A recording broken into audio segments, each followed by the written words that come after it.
Imagine a place where the sun beats down mercilessly, the ground cracked and dusty. This was the valley. It stretched endlessly, empty of trees, grass, or bird song, only a deep, heavy silence. Rain had forgotten this place. Life had abandoned it. Scattered everywhere were not rocks but bones, human bones, bleached and brittle. Skulls stared at the sky, rib cages lay open, long bones heaped in the dust.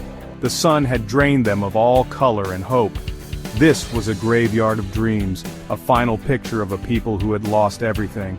Every bone told a story of loss, of hope dried up. Ezekiel stood in the valley, brought there by God, his heart as empty as the land.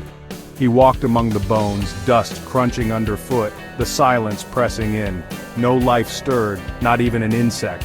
It was the end of a journey, the end of a promise, the end of a people. The bones were not just dry, they were very, very dry, beyond hope. They were a symbol of irreversible sadness. This was a place where all questions seemed to have one answer: it is over, there is nothing left.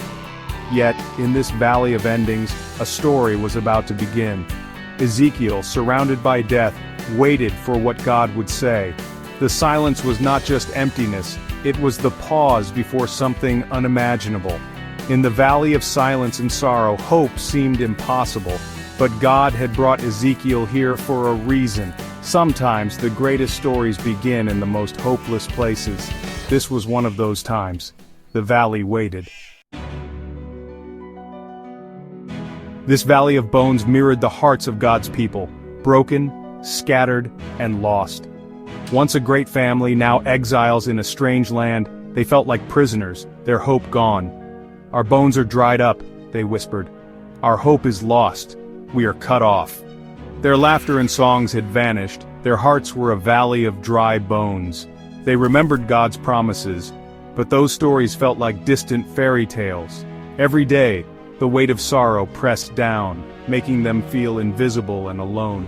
Families were separated, the ties that once held them together snapped. They were adrift, each person alone with their sadness. The beautiful family God had built was now just lonely individuals. Disconnected from God and each other, they wandered in the wilderness of sorrow. Their story felt finished, their future empty. Yet even in their despair, a question lingered. Could hope ever return? The Valley of Bones was not just a place. It was the echo of their broken hearts. But God was not finished with them. In the silence, something was about to change. Sometimes, the deepest sorrow is the soil for a new beginning. As Ezekiel stood among the bones, God's voice broke the silence with a question. "Son of man, can these bones live?" It was wild, impossible. How could life return to such ruin? Ezekiel looked at the bones, so dry, so dead, and answered honestly, "O sovereign Lord, you alone know." He admitted his doubt, but left room for God's power. That question still hangs in the air for us. Can broken things be mended? Can hope return where it's vanished? We look at our own losses, relationships, dreams, hearts shattered by pain. The world says no, experience says no, but God asks us to trust Him. Sometimes all we can say is, "I don't know but you do, Lord." In our valleys of despair, God's question invites us to hope. It's not about what we see, but about who God is. Even when hope seems foolish, God asks us to believe. The impossible is possible with Him. Ezekiel's answer was honest, but it left the door open for a miracle. When we face our own valleys, we can echo His words. "Lord, you alone know." In that surrender, hope can begin. God's questions are invitations to trust. Even in the dust, He is not done. The story is not over. The valley is waiting for God's next word. Sometimes the greatest miracles begin with a question. God gave Ezekiel a strange command. Prophesy to these bones, speak to them. Imagine talking to a pile of dead bones. It must have felt foolish. But Ezekiel obeyed, trusting God's word over what he saw. He spoke, "Dry bones, hear the word of the Lord. I will make breath enter you, and you will come to life." God's words are not like ours. They create, they change, they bring life. Ezekiel's voice echoed in the valley, speaking hope into death. He wasn't sharing his own ideas, but God's promises. Hope begins when we listen to God, even when it seems impossible. It's like hearing a whisper of rain in a desert. God's word is more real than our circumstances. Sometimes the most powerful thing we can do is speak God's truth into hopeless places. To our own hearts, to others, to the world, Ezekiel's obedience was the first step toward a miracle. Hope starts with a word, even in the darkest valley. God's promises are seeds of life. When we speak them, we join in his work of restoration. The valley was silent no more. A whisper of hope was on the wind. The impossible was about to happen. God's word was at work. As Ezekiel spoke, the silence broke. A faint rattle, then a thunderous clatter. Bones moved, finding each other, coming together in a strange, wonderful dance. Skeletons formed, rising from the dust, each piece finding its place. The sound of restoration filled the valley. Tendons wrapped around bones, flesh grew, skin covered them. Where there had been only dry bones, now stood whole human bodies.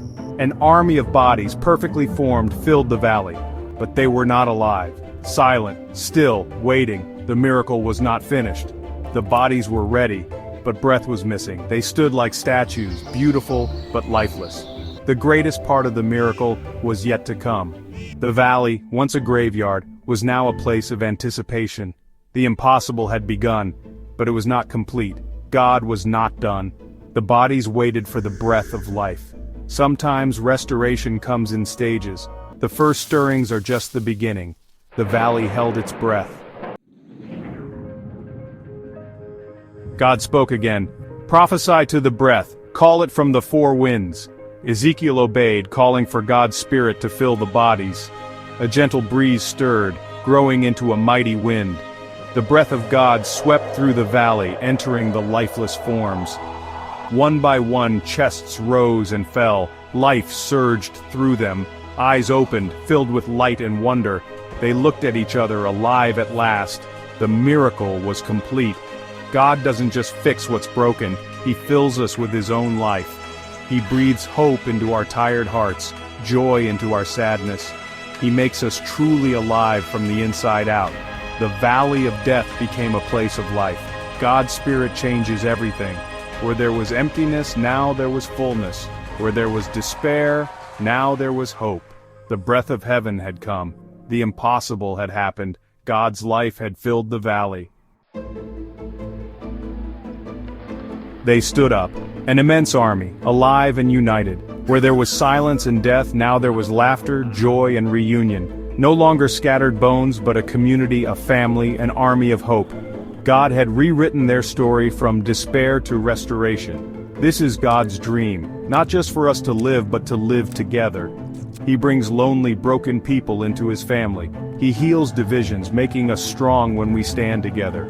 This army is a picture of the church, called out of darkness, standing as a beacon of hope. When you feel like a dry bone, remember, your story isn't over. God sees you, knows your name, and speaks life over you. He can restore what's broken, breathe new life into your soul.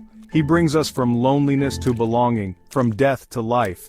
The God who revived a valley of dry bones is with you today. He still does the impossible. He brings life to the driest places. The valley of sorrow became an army of hope. And that hope is for you too. The story ends with life.